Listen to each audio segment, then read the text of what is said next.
तो गाइस कैसे हैं आप सब लोग। बैटल स्पिरिट के एपिसोड 112 के साथ हाजिर हो। तो लास्ट एपिसोड के एंड में हमने देखा था कि माय रोक से कहा जाता है कि लेडी चांपा के कमरे में जाओ, तो वो उसके तंबू में जाता है। तो लेडी चांपा जो होती है उसकी बाजू के ऊपर अपने नाइफ से कट लगाती है और उसका खून ले लेती है और कहती है कि मुझे यहाँ पर तुम्हारे खून को चेक करना होगा, क्या तुम वाकई में वही उम्मीद की किरण हो जिसका हम लोग सालों से इंतजार कर रहे थे। उसके पास उसका वाटर पड़ा होता है, उस पानी के अंदर वो उसके खून के ड्रॉप्स डाल देती है और कहती है कि बहुत ही जल्दी अब यहाँ पर हमें पता चल जाएगा। तो जैसे उसका खून जो होता है उसके अंदर गिरता है तो वहां पर से बहुत सारी मानक एनर्जी निकलना शुरू हो जाती है। तो वो कहती है कि अब मुझे यहाँ पर चीजों को महसूस करना होगा, क्या वाकई में यहाँ पर तुम वही हो जिसके बारे में हम लोग यहाँ पर बात कर रहे हैं। और साथ ही वो अपने हाथ भी उस पानी के अंदर डुबोती है और साथ ही वहां पर से महसूस करना स्टार्ट करती है। तो लेडी चांपा कहती है कि मुझे दिखाई दे रहा है, मुझे यहाँ पर खून का एक टोर्नेडो दिखाई दे रहा है और उसके अंदर मुझे कोई दिखाई दे रहा है जैसे कि तुम वहां पर बीच में खड़े हो। फिर साथ ही उसे कहती है क्या वाकई में तुम वो होप हो, और वो चिल्लाकर कहती है कि प्लीज यहाँ पर मुझे इस बात का जवाब दो, क्या तुम ही वो उम्मीद की किरण हो जिसका हम लोग कब से इंतजार कर रहे थे। प्लीज यहाँ पर मेरे सवाल का जवाब दो। लेडी चांपा जो होती है वहां पर उस खून के कतरे के साथ ही सारा कुछ डिटेक्ट करने की कोशिश कर रही होती है और साथ ही वहां पर खुद से बात कर रही होती है और कहती है कि मुझे जो कुछ यहाँ पर दिखाई दे रहा है मुझे सिर्फ और सिर्फ खून का एक समुद्र दिखाई दे रहा है,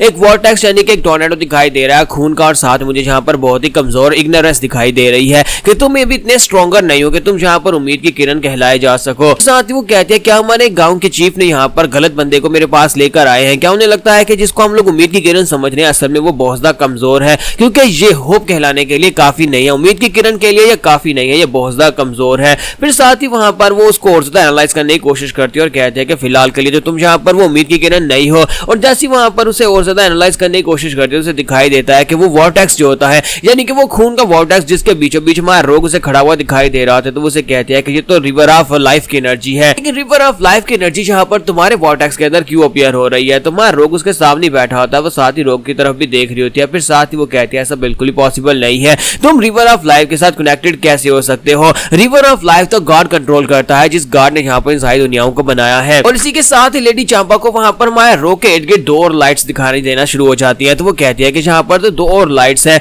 आज ये क्या चीज है। और साथ ही वहां पर उन लाइट्स के अंदर से उनकी अपीयरेंस दिखाई देती है। तो एक मून बियोंग होता है, दूसरा जाई वैंग होता है। तो वो इस बात से और भी ज्यादा हैरान हो जाती है और कहती है कि मुझे समझ आए कि तुम अकेले कुछ यहाँ पर उम्मीद की किरण कहना काफी नहीं है, बल्कि तुम्हारे साथ 2 और लोग भी हैं, तुम्हारे 2 और साथी हैं जो कि बाद में तुम्हें आकर ज्वाइन करेंगे। और उसके बाद जब तीनों एक दूसरे के साथ मिल जाओगे तब तुम तीनों यहाँ पर परफेक्ट एक जोड़ी बनाओगे और उसके बाद तुम तीनों हमारे लिए उम्मीद की किरण बन जाओगे। इसी के साथ ही लेडी चांपा जो होती है वहां पर उसके भविष्य को थोड़ा सा और डिटेक्ट करने की कोशिश करती है कि तीनों के मिलने के बाद क्या होगा। तो इसी के साथ उसके मुंह से ब्लड निकलना शुरू हो जाता है और वो खांसते खांसते वहीं पर रुक जाती है और कहती है कि तुम यहाँ पर सिर्फ और सिर्फ उम्मीद की किरण नहीं हो, बल्कि तुम उम्मीद की किरण से भी बहुत ज्यादा हो। तुम तीनों मिलकर यहाँ पर एक ऐसे फ्यूचर का रास्ता ओपन करने वाले हो जो कि हमारा जो उम्मीद की किरण थी उससे भी ज्यादा बेहतर होने वाला है। यानी कि तुम ना सिर्फ यहाँ पर एंड स्पिरिट क्लैन को इससे आजाद करवाओगे, बल्कि तुम पूरे के पूरे फाइनल राम के लिए ही एक उम्मीद की किरण बनकर आए हो। उसके तंबू के बाहर भी दिखाता है कि वहां पर बहुत सारी एनर्जी फ्लक्चुएशंस हो रही होती है। तो ये सभी लोग जो देखने के बाद बहुत ज्यादा हैरान हो रहे होते हैं और उन सभी को यही लगता है कि लेडी चांपा ने यहाँ पर इस बात को फाइनल कर दिया है कि यही लड़का उम्मीद की किरण है। और यहीं पर से नेक्स्ट सीन जो होता है जाई वैंग का दिखाया जाता है कि जाई वैंग जो होता है वो एक बिस्तर के ऊपर सो रहा होता है। जब उसे होश आती है तो उठकर बैठता है, अपने आसपास देखता है तो वो तो एक बहुत ही बड़े आलीशान महल में होता है जहां पर वो एक बिस्तर के ऊपर बड़े आराम से किसी प्रिंस की तरह लेटा होता है।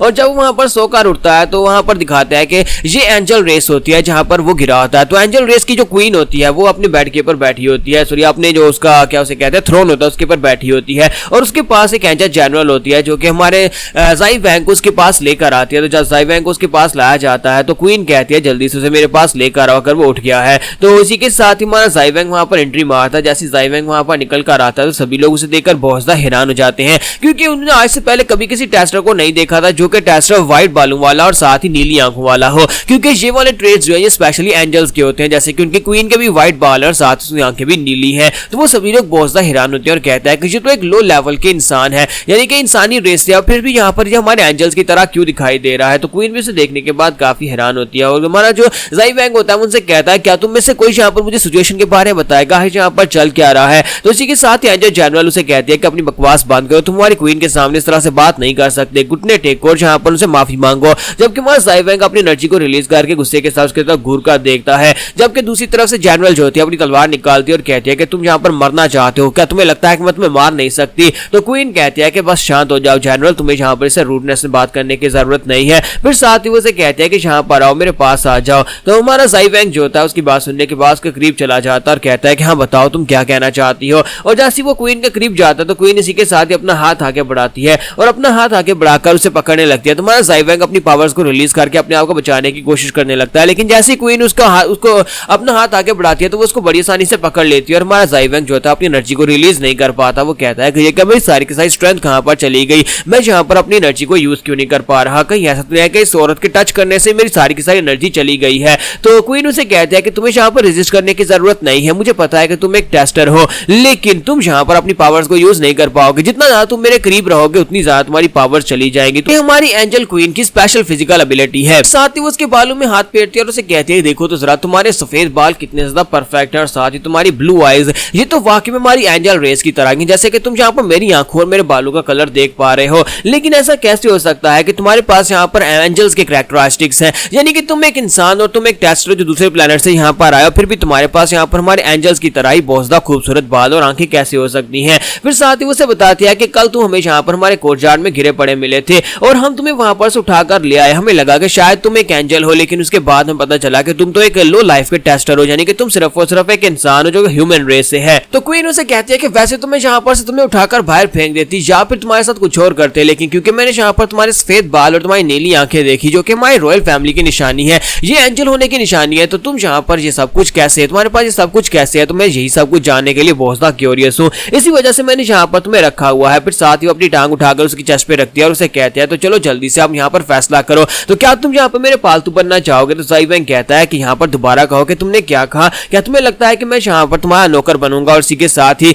जनरल पीछे से आगे बढ़ती है और जाकर उसके कंधों पे हाथ रखते हुए उसे नीचे वहां पर झुका देती है और कहती है कि अपनी बकवास बंद करो, तुम हमारी क्वीन से इस तरह से बात नहीं कर सकते। जबकि क्वीन कहती है कि जल्दी से इसे तैयार करो और इसी के साथ ही वो कहती है क्या वो मेरा कॉलर तैयार है, तो उसके लिए वहां पर कॉलर लाया जाता है और इसी के साथ ही वो गोल्डन कॉलर जो होता है उसे कहती है कि आज के बाद से तुम इसे अपने गले में पहनोगे, इससे तुम्हारी एनर्जी जो है सप्रेस रहेगी और उसके बाद तुम सिर्फ और सिर्फ एक लो लेवल के टेस्टर बनकर, सिर्फ और सिर्फ मेरे गुलाम बनकर, मेरे पपेट बनकर मेरे साथ रहोगे। इसी के साथ ही वो कॉलर हमारे ज़ाई वैंग के गले में पहना देती है और उसे कहती है कि आज के बाद से तुम यहाँ पर मेरे एक पेट हो और जब मैं यहाँ पर कहूँ कि खड़े हो जाओ तो खड़े हो जाना, जब मैं कहूँ बैठ जाओ तो बैठ जाना। तुम्हारा ज़ाई वैंग जो होता है वो कॉलर तो उसके गले में पहना दिया जाता है, लेकिन हमारा ज़ाई वैंग इस बात से बिल्कुल भी खुश नहीं होता और हमारा ज़ाई वैंग जो होता है वहां पर क्वीन को गाली दे देता है। जब वो क्वीन को गाली देता है तो क्वीन भी इस बात से गुस्सा आती है और उसके मुंह पर थप्पड़ दे मारती है और उसे कहती है कि तुम वाकई में बहुत ज्यादा कमाल के हो, मुझे लगता है कि आज रात तुम यहाँ पर मेरे बिस्तर में काफी ज्यादा कमाल करने वाले हो। और साथ ही वो कहते हैं कि इस लड़के को जाकर तैयार करो और साथ ही मैं चाहती हूँ कि इसको पूरी तरह से अच्छी तरह से नहा धुलाकर तैयार करो ताकि आज रात से मेरे रूम में रह सके। साथ ही वो कहते हैं कि मुझे ये लड़का कुछ ज्यादा पसंद आया क्योंकि ये बहुत ज्यादा गुस्से वाला है और देखो तो जरा मुझे किस तरह से घूर कर देख रहा है। वैसे तो अगर यहाँ पर किसी को मेरे रूम में आने की इजाजत मिले तो सभी लोग यहाँ पर कहेंगे कि हाँ हमें तुम्हारे रूम में जाना है, लेकिन ये लड़का इस बात से भी खुश नहीं है, तो मुझे लगता है कि आज रात में बिल्कुल ही बोर नहीं होने वाली। सेम टाइम के ऊपर एक लड़की अंदर आती है और उसे कहती है कि क्वीन मैं यहाँ पर रिपोर्ट लेकर आई हूँ सेकंड किंगडम, एंजल के सेकंड किंगडम से किंग पगासो आपसे मिलने के लिए आए हैं, वो आपसे बात करना चाहते हैं। तो यहाँ पर हम लोग अपनी एपिसोड 112 का एंड करेंगे और नेक्स्ट एपिसोड में देखेंगे अब यहाँ पर सेकंड किंगडम का किंग पगासो क्या करने के लिए आया है।